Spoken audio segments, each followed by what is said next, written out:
Eminem, The best. Lloyd Banks, Cool. Tony Yayo, That's my boy. Loyalty. 50 Cent, the rapper, Still got it, man. 50 Cent, the television producer, Just get going. Future, Oh, talent. Nas, The best. Jay-Z. Good business. Something just cracked in hip-hop's most protected room, and everybody heard it echo. When 50 Cent started unleashing claims that sounded less like jokes and more like warnings, timelines didn't scroll past, they froze, because this wasn't trolling. This wasn't clout chasing. This felt calculated, calm, like someone finally deciding to say what's been whispered for years but never said out loud. And when those words pointed in the direction of Jay-Z's legacy, the internet didn't ask why, it asked how deep does this go? Old interviews resurfaced like unlocked vaults. Long-standing silences suddenly felt louder than diss tracks. Power moves that once looked untouchable started looking curated, controlled, fragile. The glossy legend that's been polished for decades suddenly felt like it had fingerprints on it. And the wild part, 50 didn't sound angry. He sounded amused. Like someone watching a structure sway after years of pretending it was indestructible. That's what made people nervous. Because anger wants attention. Calm wants results. This wasn't. About music anymore. This was about influence, gatekeeping, who decides what stories survive and which ones quietly disappear. The Kardashians couldn't manufacture this level of tension with 10 producers and a dramatic soundtrack. Because this wasn't reality TV, this was cultural gravity shifting in real time. Fans weren't debating lyrics. They were debating power. And once power becomes the topic, legends stop being legends and start being subjects. So buckle up. Because when hip-hop's loudest survivor starts pulling threads from its most polished mythology, history doesn't whisper. It rewrites itself. This didn't hit like a diss track. It landed like a memo, quiet, precise, and impossible to ignore once you realized what was being implied. When 50 Cent started unleashing claims that sounded less like jokes and more like pressure points, the internet didn't laugh first. It paused. Because hip-hop has heard loud beef before. What it doesn't hear often is calm skepticism aimed at its most polished legend. And calm skepticism is terrifying when it targets a legacy that's been treated like gospel. Jay-Z's story has always been presented as complete. From the corner to the corner office, from hustler to executive, the narrative is so well rehearsed. It feels bulletproof. It's the blueprint everyone references, the model aspiring moguls are told to study and respect. But blueprints age. Codes change. And when 50 frames his commentary as a long overdue inspection rather than an attack, it reframes the entire conversation. This isn't about tearing down a man. It's about examining the structure around him. The timing mattered. Cultural fatigue was already in the air.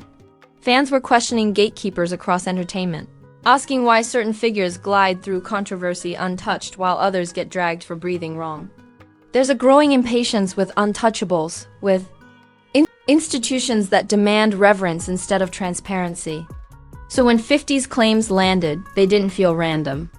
They felt synchronized with a moment where audiences are finally comfortable asking uncomfortable questions. What made the reaction immediate was 50's posture. He didn't rant, he didn't yell. He didn't posture like someone desperate for attention. He spoke like someone who's been here before, survived worse, and understands how power actually operates. That credibility matters. People remember that he's been shot, sidelined, blackballed, and counted out, yet he's still standing. That history gives his words a different weight. When someone who's survived institutional pushback starts questioning institutions, people listen. The first wave of responses split predictably. Loyalists rushed to list accomplishments like they were armor. Albums sold, businesses built, philanthropy cited, longevity praised, as if success itself answers every question. On the other side, critics didn't cheer for collapse. They asked why questioning power feels like betrayal. That tension exposed the real issue. This wasn't about whether Jay-Z is accomplished. It was about whether accomplishment should shield influence from scrutiny. Then came the rewatching. Old interviews, archived quotes. Past moments that once felt insignificant suddenly felt relevant. Not because they proved anything, but because timing changed their meaning.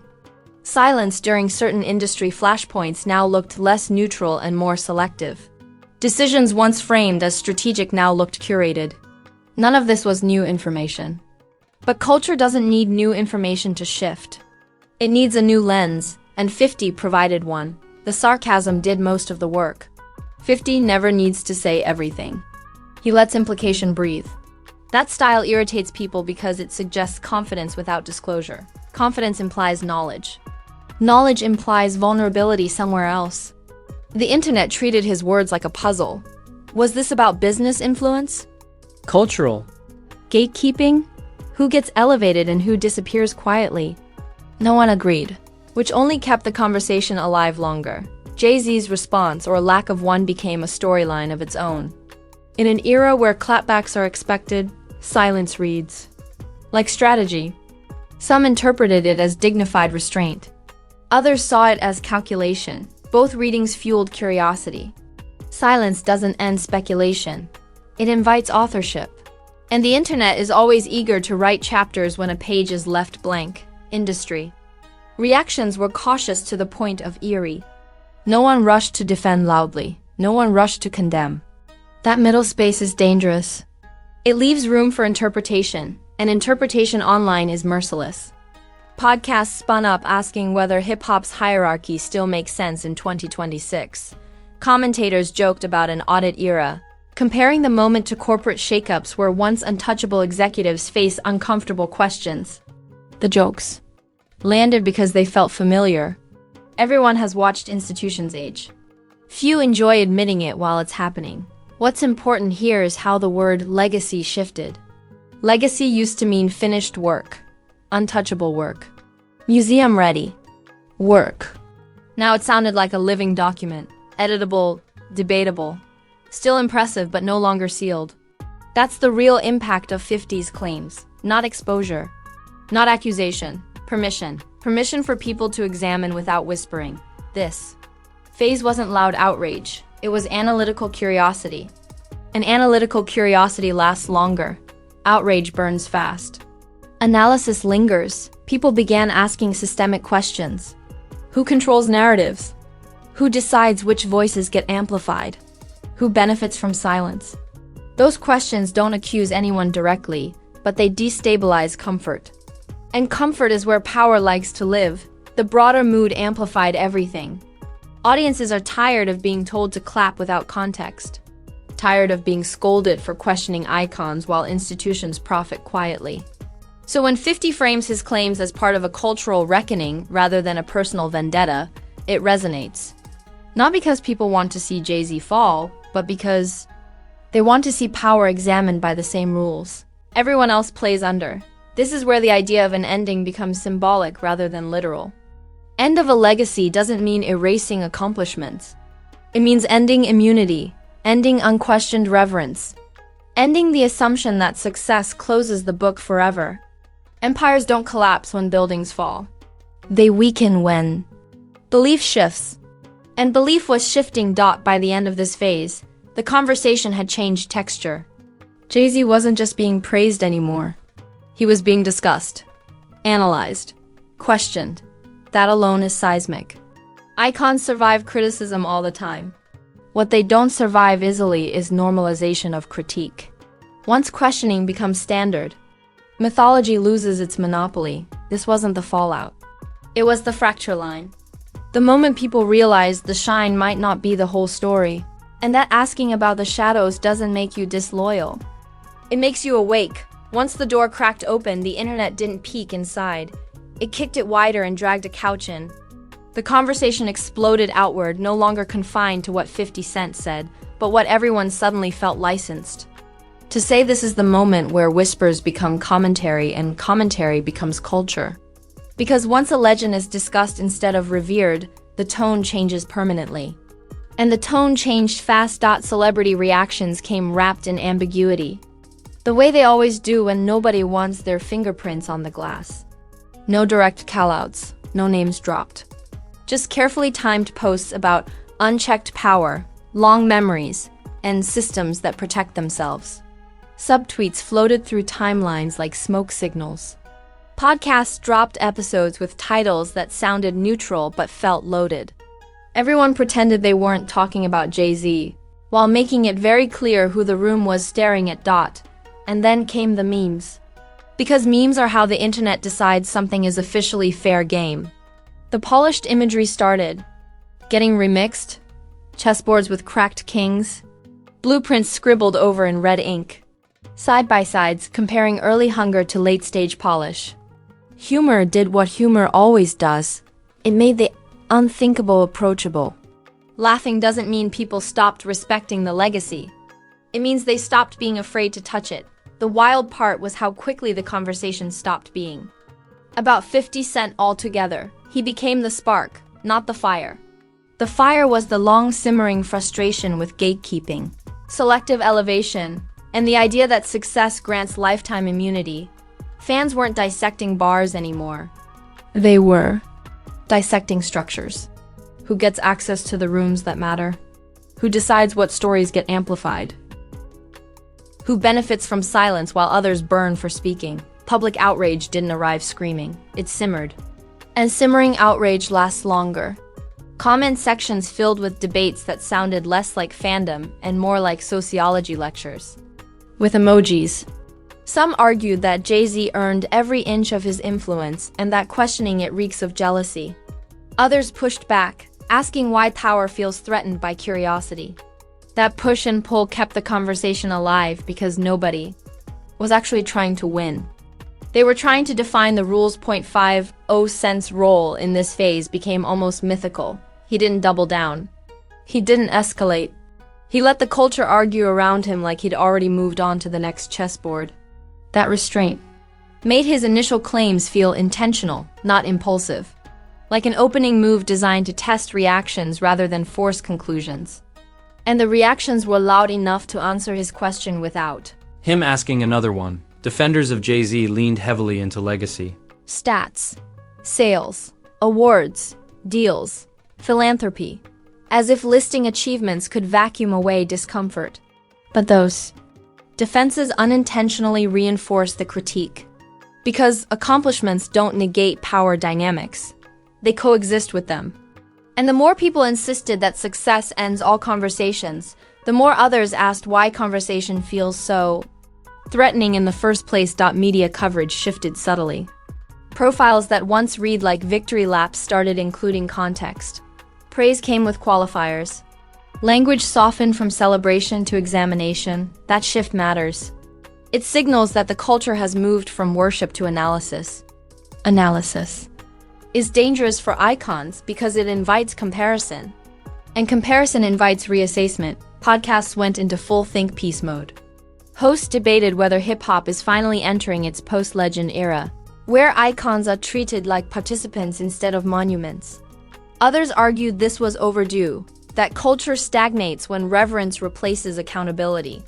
The discussions weren't accusatory, they were philosophical. And philosophy lingers longer than scandal. Industry insiders stayed carefully neutral. No loud endorsements, no fiery denials. That silence was interpreted a dozen different ways depending on who was listening. Some saw it as fear of retaliation. Others saw it as quiet agreement. Either way, it fueled speculation. Silence always does.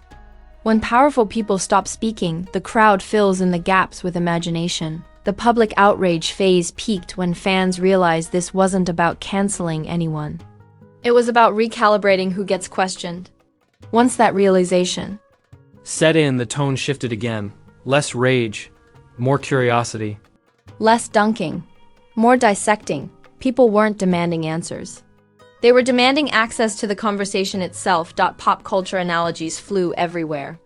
Comparisons to aging dynasties, to corporations that dominated until the market changed, to sports legends whose greatness didn't protect them from scrutiny once the game evolved. The jokes landed because they felt familiar. Everyone has watched. Institutions age. The shock is never that they age. It's that we pretend they don't. Jay's continued silence during this phase became the loudest sound in the room. Not because silence equals guilt, but because silence in a shifting culture. Feels like distance. Distance creates space. Space invites narrative. And narrative online doesn't wait for permission.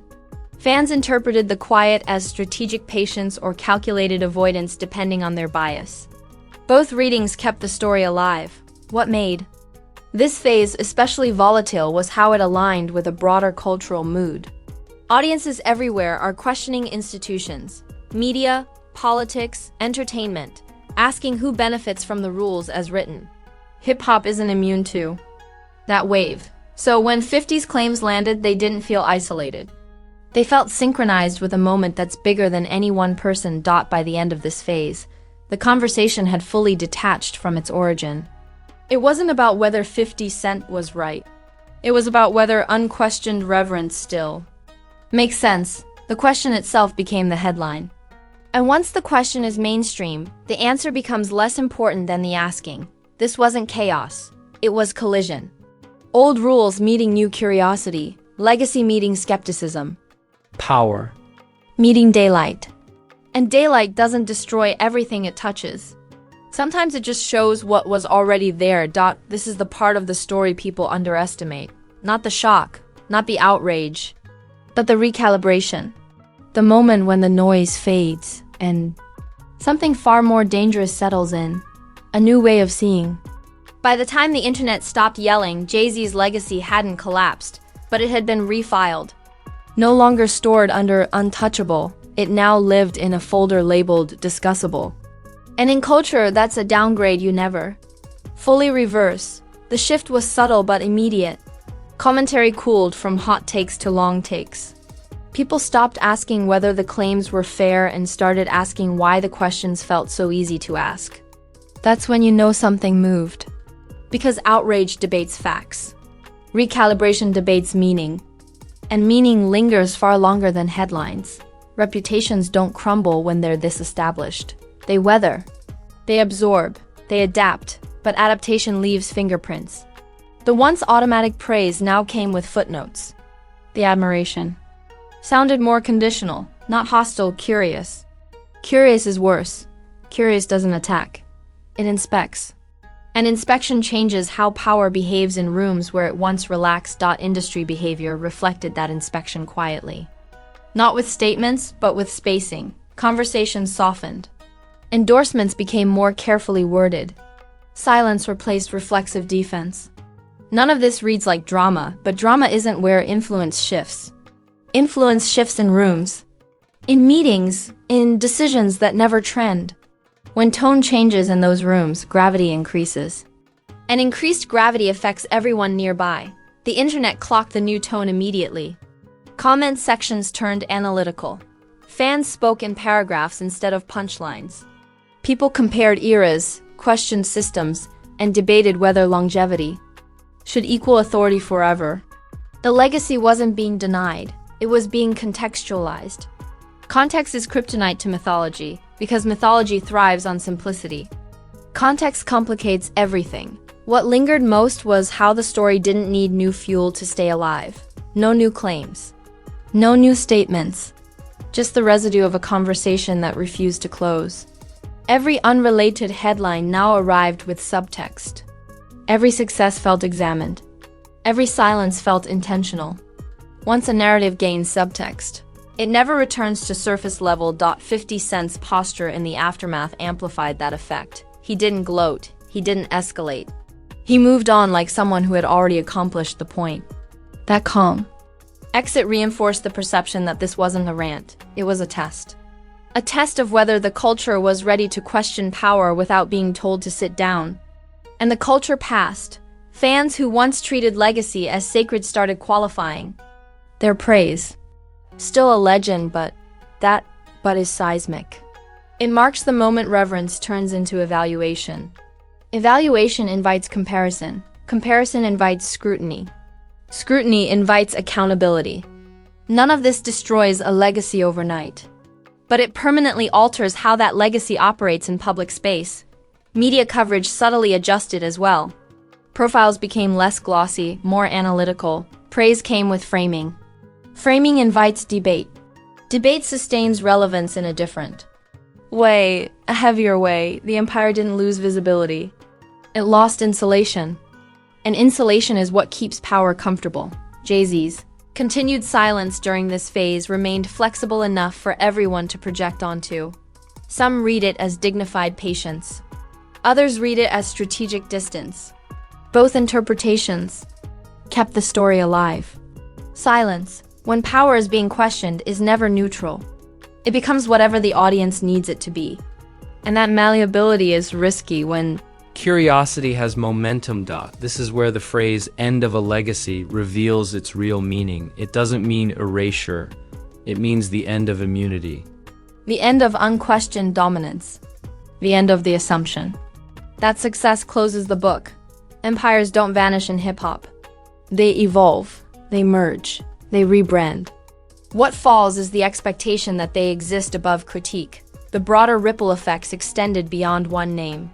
Younger artists felt validated, questioning ladders they never felt invited to climb. Fans felt emboldened to ask who writes the rules and who enforces them. The culture shifted from applause to inquiry. Inquiry doesn't trend explosively, but it spreads quietly. And quiet spread is how norms change. What's uncomfortable is how little needs to happen next for this to matter. No bombshell is required. The recalibration is already baked into perception. The next launch, the next partnership, the next headline will all be filtered through this lens. Once a lens is installed, everything looks different through it. This moment also exposed a truth hip-hop doesn't love to admit, that reverence can become stagnation. That protecting legends from scrutiny doesn't honor the culture, it freezes it. And when someone like 50 Cent frames the conversation as overdue rather than disrespectful, it resonates because it aligns with how audiences already feel. The chapter doesn't end with collapse. It ends with vigilance, with people watching more. Closely, asking better questions, refusing to clap on cue. That's not chaos, that's maturity. And maturity is often mistaken for disrespect by institutions that prefer comfort. Jay-Z's legacy remains vast, influential, historic, but it now exists in a room with the lights on, where questions can be asked without whispers, where admiration can coexist with skepticism. That coexistence is the real disruption, because once the culture realizes it can question power without permission, it doesn't unlearn that lesson. It carries it forward to every other room, every other name, every other empire. And now it's your move. Because stories like this don't end with statements, they end with culture deciding what it's willing to question. Were 50 Cents claims reckless noise, or did he finally say what everyone's been tiptoeing around for years? Is Jay-Z's legacy truly bulletproof? Or are we just watching the moment where admiration stops being automatic and starts being earned again? Drop your real take in the comments, because the loudest part of this story isn't what was said. It's what people are finally willing to ask. If this breakdown hit, smash that like button like it's been gatekeeping the conversation for too long. Subscribe like hip-hop history doesn't rewrite itself quietly. Because on this channel, we don't just repeat headlines, we dissect the power behind them. Turn on notifications so you don't miss the next moment when an untouchable suddenly becomes discussable and the internet pretends it didn't see it coming. Remember, scandals don't always arrive screaming. Sometimes they show up calmly, dressed like commentary, and sit in the room until everyone feels uncomfortable enough to notice. That's when things change. That's when legacies shift from monuments to debates. So stay locked in, stay curious, and don't confuse respect with silence. Legends survive criticism. Institutions survive